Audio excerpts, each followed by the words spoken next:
Welcome back to your channel your library. आपके channel your library में आपका हार्दिक स्वागत है।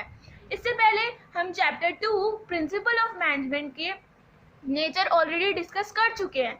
आज हम डिस्कस करेंगे कि हमारे लिए प्रिंसिपल ऑफ मैनेजमेंट क्यों ज़रूरी है। अगर वो नहीं होंगे तो फिर क्या होगा। ये वीडियो थोड़ी छोटी होगी क्योंकि ये इतना इंपॉर्टेंट टॉपिक नहीं है, पर हमें हर टॉपिक कवर करना है तो इसको भी हम डिस्कस करेंगे ताकि हमें इसके बारे में भी पता हो। तो चलिए आइए शुरू करते हैं। और एक बात, इससे पहले अगर आपने मेरी वीडियोस नहीं देखी है तो प्लीज़ आइए उन्हें देखिए, लाइक शेयर सब्सक्राइब कीजिए और मुझे अपना फीडबैक दीजिए।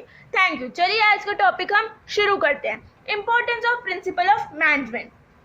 अब हमने पहले डिस्कस किए थे उनके नेचर, आज हम डिस्कस करेंगे कि अगर वो हमारे लिए इम्पोर्टेंट क्यों है, अगर वो ना हो तो क्या होगा, और अगर है तो कैसे इम्पोर्टेंट है। चलो देखते हैं। सबसे पहला पॉइंट है provide manager with useful insight into reality. What this mean, मतलब कि क्या, इसका मतलब क्या है। इसका मतलब है कि जो हमारे प्रिंसिपल हैं वो किसी भी मैनेजर को, जो हमारे मैनेजर था पर्पलू, उसको हेल्प करेंगे, या कोई और ढोलू गोलू कोई भी मैनेजर है उसको हेल्प करेंगे कि जो रियलिटी में जो सिचुएशन है उससे डील कर सके। क्योंकि वो हर सिचुएशन में प्रिंसिपल्स यूज़ करेंगे अलग अलग तरीके से, अपने हिसाब से, अपनी नॉलेज के हिसाब से, जिससे हर बार वो यूज़ करेंगे तो अलग अलग तरीके से अलग अलग सिचुएशन में, जिससे उनकी एबिलिटी बढ़ेगी किसी भी सिचुएशन को हैंडल करने की, अंडरस्टैंडिंग बढ़ेगी कि कैसे हम किसी भी सिचुएशन को और अच्छे से हैंडल कर सकते हैं, और नॉलेज तो बढ़ेगी क्योंकि हर बार सिचुएशन सेम तो नहीं होती ना यार, है ना, अग्री करते हो ना।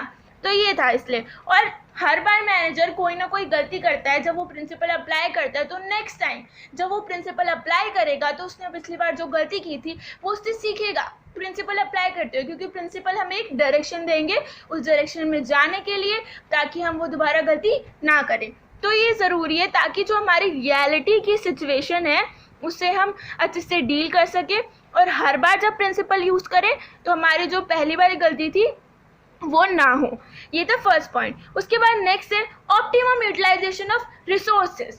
अब ये क्या होता है, इसका मतलब क्या है। ऑप्टिमम यूटिलाइजेशन ऑफ रिसोर्सेज हम हर जगह सुनते हैं, बिजनेस स्टडीज़ में ये वर्ड तो हर जगह मिलेगा ही। इसका मतलब क्या है, मतलब कि हमारे जो रिसोर्सेज हैं, जो भी रॉ मटेरियल कुछ भी यूज़ कर रहे हैं उनको हम अच्छे से यूज़ करें, वेस्ट ना करें। तो हमारे जितने भी प्रिंसिपल हैं मैनेजमेंट के, वो इस पर फोकस करते हैं कि जो भी प्रिंसिपल हम जो भी सामान रिसोर्स यूज़ कर रहे हैं उसको उसका मैक्सिमम एक्सटेंट तक यूज़ करें, उसको वेस्ट ना होने दें और उसका हमें मैक्सिमम बेनिफिट मिले।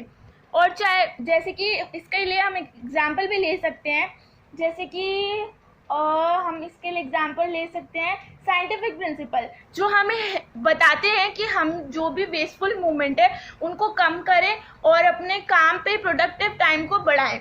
ऐसे अगर हम बीएससी में हर पॉइंट में एक एग्जांपल डाल देना तो उससे वो पॉइंट और ज़्यादा हमारे लिए जो हमारी एक्सप्लेनेशन होती है वो और ज़्यादा इफेक्टिव हो जाती है। चाहे हम जो ऊपर समझा रहे वो नहीं, बट एग्जांपल बहुत ज़रूरी है। तो उसके बाद नेक्स्ट पॉइंट है साइंटिफिक डिसीजन। साइंटिफिक डिसीजन कैसे कि जो भी हमारे प्रिंसिपल्स होते हैं वो मैंने आपको बताया था कि वो सिस्टमैटिक और पूरे साइंटिफिक तरीके से ऑब्जर्वेशन एक्सपेरिमेंट के बाद डेवलप किए जाते हैं। तो जो भी हमारे प्रिंसिपल होते हैं वो इस चीज़ पे फोकस करते हैं कि जब भी हम कोई भी सिचुएशन से डील कर रहे हैं तो हम उसको ऐसे डील ना करें, उसको पूरा अच्छे से देखें, सोचिए उसके बारे में, फिर उस पर कोई भी डिसीजन लें। जैसे कि जो हमारा टेलर का प्रिंसिपल है वो हमें इंसिस्ट करता है कि जो रूल ऑफ थंब है उसको हम रिप्लेस करें और हम मैनेजर की विल पे ना चलें, हम अकॉर्डिंग टू सिचुएशन देख के फिर सब स्टैंडर्ड अकॉर्डिंग टू सिचुएशन देखें और फिर डिसीजन ले। ये नहीं कि जो पिछली बार पास्ट एक्सपीरियंस पे या फिर जो मैनेजर ने बोला है वो। तो ये इसके लिए एक एग्जांपल हो सकता है, और कोई भी आप अपनी तरफ से बना के लिखें तो ये बहुत अच्छा होगा बीएससी में। उसके बाद नेक्स्ट पॉइंट है meeting changing environment requirement. Changing environment requirement हम इसको क्या बोल सकते हैं, हम इसको डायनामिक भी बोल सकते हैं ना बच्चों।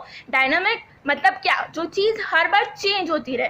तो जो हमारे प्रिंसिपल्स होते हैं वो हम अलग अलग सिचुएशन में जब चेंजेस होते हैं, क्योंकि जो हमारा बिजनेस एनवायरनमेंट है वो कांस्टेंट नहीं है, उसमें कॉन्टिन्यूसली चेंजेस आते रहते हैं, तो हम उनको अलग अलग सिचुएशन में अपने हिसाब से प्रिंसिपल्स में चेंज करके हम उनको इम्प्लीमेंट कर सकते हैं हर सिचुएशन में, और ये हमें हेल्प करते हैं राइट डायरेक्शन में और राइट लेवल पे हम इनको इम्प्लीमेंट करें, और हमें किसी भी प्रॉब्लम को से बाहर निकलने में ये हेल्प करेंगे।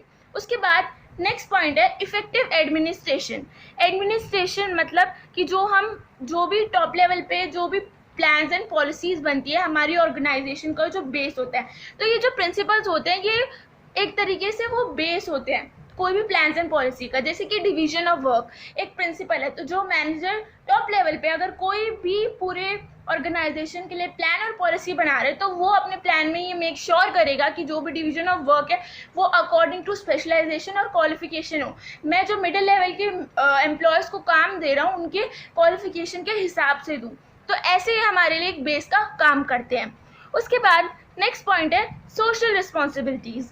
सोशल रिस्पॉन्सिबिलिटीज़ क्या होता है? ये कॉमन सी चीज़ है जो मैं हर बार बोलती हूँ, पर इसका मतलब क्या है वो भी देख लेते हैं। सोशल रिस्पॉन्सिबिलिटी मतलब क्या होता है? इसका मतलब होता है कि जब कोई भी बिजनेसमैन सोसाइटी के रिसोर्सेज को यूज़ करके अपनी ऑर्गेनाइजेशन में कोई भी प्रोडक्ट को मैन्युफैक्चर कर रहा है, प्रॉफिट कमा रहा है लोगों को बेच के, तो उसकी एक रिस्पॉन्सिबिलिटी बनती है सोसाइटी की तरफ। अगर कोई रिसोर्सेज यूज़ कर रहा है तो वहाँ उन सोसाइटी के लोगों के लिए भी कुछ ना कुछ करे। तो ये हमें कौन सिखाता है? हमारे प्रिंसिपल सिखाते हैं। जैसे कि हमारा प्रिंसिपल है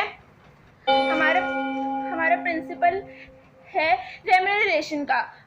उसमें क्या होता है कि जो हमारे एम्प्लॉयज़ है वो हमको इंसिस्ट करता है कि जो भी एम्प्लॉयज़ हैं उनको हम टाइमली रेम्यूनरेशन दें और इतनी रेम्यूनरेशन दें कि उनकी बेसिक नीड पूरी हो जाए। तो ये हमारी रिस्पॉन्सिबिलिटी है ना सोसाइटी की तरफ कि जो भी लोग काम कर रहे हैं हमारी ऑर्गेनाइजेशन में हमारे लिए उनको हम टाइमली उनकी सैलरी दें और इतनी दें कि एटलीस्ट उनका जो नीड्स है वो पूरी हो जाए। उसके बाद नेक्स्ट पॉइंट है ट्रेनिंग, एजुकेशन एंड रिसर्च। इसमें क्या होता है? इसमें होता है कि जो हमारे मैनेजमेंट के प्रिंसिपल्स हैं वो बेसिकली स्ट्रेस देते हैं कि हम जो भी काम कर रहे हैं उसको हम लॉजिकली देखें पूरा और उसको सिचुएशन को अच्छे से जज करके कोई भी डिसीजन ले।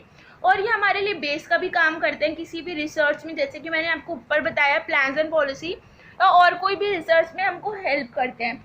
और जो हमारी मैनेजमेंट की थ्योरीज होती हैं, जितने भी जो मैनेजर पढ़ता है किसी भी इंस्टीट्यूट में, उसके मेन जो बेस होते हैं ये प्रिंसिपल्स ही होते हैं। क्योंकि ये जो प्रिंसिपल्स हैं ये ऐसे नहीं बनाए गए हैं। जो फेयल या फिर टेलर इन्होंने खुद इनको देखा है कि हाँ ये काम करते हैं, तब उन्होंने हमें ये प्रिंसिपल्स दिए हैं। तो ये प्रिंसिपल्स हेल्प करते हैं कि हम अच्छे से ट्रेनिंग प्रोवाइड करें एजुकेशन और रिसर्च में, और ये हर जगह अवेलेबल होते हैं। जैसे कि जो BBA, MBA इन सब लोगों को जो भी थ्योरीज पढ़ाई जाती है उसमें जो प्रिंसिपल्स होते हैं वो एक बेसिक चीज़ है जो हर किसी को पढ़ाई जाती है। तो ये हमें हेल्प करता है ट्रेनिंग और एजुकेशन रिसर्च में। ये हमें इंसिस्ट करता है कि हम कोई भी चीज़ ऐसे ना करें, पूरी रिसर्च करें, अच्छे से सोचें, और हमारी ट्रेनिंग भी होती रहती है। हम जब बार बार एक काम करते हैं उसको देखते हैं कैसे करना है अलग अलग तरीके से, और एजुकेशन तो हमारी नॉलेज तो बढ़ी रही है। तो ऐसे ही हमारे लिए इम्पोर्टेंट है। अगर ये नहीं होगा तो हम ऐसे ही अपनी विल के हिसाब से डिसीजन लेंगे, हम सोचेंगे नहीं अलग डायरेक्शन से कभी। तो इसलिए ये इम्पोर्टेंट। तो ये थे कुछ इम्पोर्टेंस ऑफ मैनेजमेंट। हम जल्दी से एक बार दोबारा रिवाइज कर लेते हैं। सबसे पहले पॉइंट है कि हमें हेल्प करता है कि जो भी रियलिटी की सिचुएशन है उसमें हम अपने प्रिंसिपल को इम्प्लीमेंट करें। हर बार अलग तरीके से होती है, सिचुएशन सेम नहीं होती कभी भी, तो उससे हर बार जब हम इम्प्लीमेंट करते हैं तो अलग अलग तरीके से हमारी एबिलिटी, हमारी अंडरस्टैंडिंग मैनेजर की वो बढ़ती है, क्योंकि हर बार अलग तरीके से अलग अलग जगह यूज़ कर रहे हैं प्रिंसिपल, उससे नॉलेज भी बढ़ती है और हमारी जो गलतियाँ होती हैं वो भी इम्प्रूव होती हैं। उसके बाद नेक्स्ट हमारे जो रिसोर्सेज हैं उनको ऐसे यूज़ करें कि उनका हमें मैक्सिमम बेनिफिट मिले और वो वेस्ट ना हो, ठीक है। उसके बाद नेक्स्ट साइंटिफिक डिसीजन, मतलब कि जो भी हम डिसीजन ले रहे हैं उसको अच्छे से सोच समझ के ले, ऐसे कुछ भी मैनेजर की विल के अकॉर्डिंग ना ले। उसके बाद नेक्स्ट पॉइंट है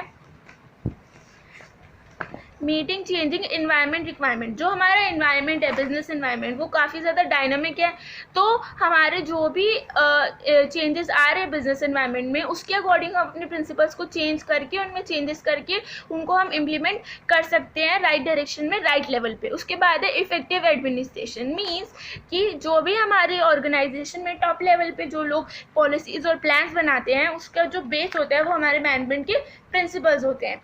उसके बाद नेक्स्ट सोशल रिस्पॉन्सिबिलिटी। हमारे मैनेजमेंट के प्रिंसिपल इस पर भी इंसिस्ट करते हैं कि हमारी जो सोसाइटी से रिसोर्सेज ले रहे हैं कि तो सोसाइटी की तरफ जो रोल है, जो भी मतलब कि हमारा सिविक एक्टिविटीज़ में हमें कंट्रीब्यूट करना है, एम्प्लॉयमेंट देना, अच्छा प्रोडक्ट देना रीजनेबल प्राइस पे, जो भी एम्प्लॉयज़ काम कर रहे हैं उनको सैलरी देना, ये सब चीज़ हमारी रिस्पॉन्सिबिलिटी होती है सोसाइटी की तरफ। उसके बाद नेक्स्ट ट्रेनिंग और एजुकेशन में कैसे, रिसर्च में कैसे, कि हर बार हम अलग अलग तरीके से इम्प्लीमेंट करते हैं डिफरेंट सिचुएशन में, उससे हम ट्रेन भी होते रहते हैं हर सिचुएशन को डील करने के लिए।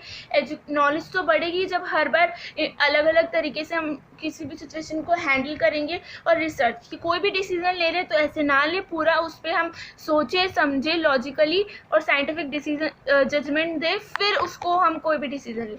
तो ये थे कुछ हमारे importance of principal of management. अगर आप लोगों को अच्छा लगा हो तो प्लीज़ लाइक शेयर और सब्सक्राइब कीजिए। Thanks for watching. Thank you.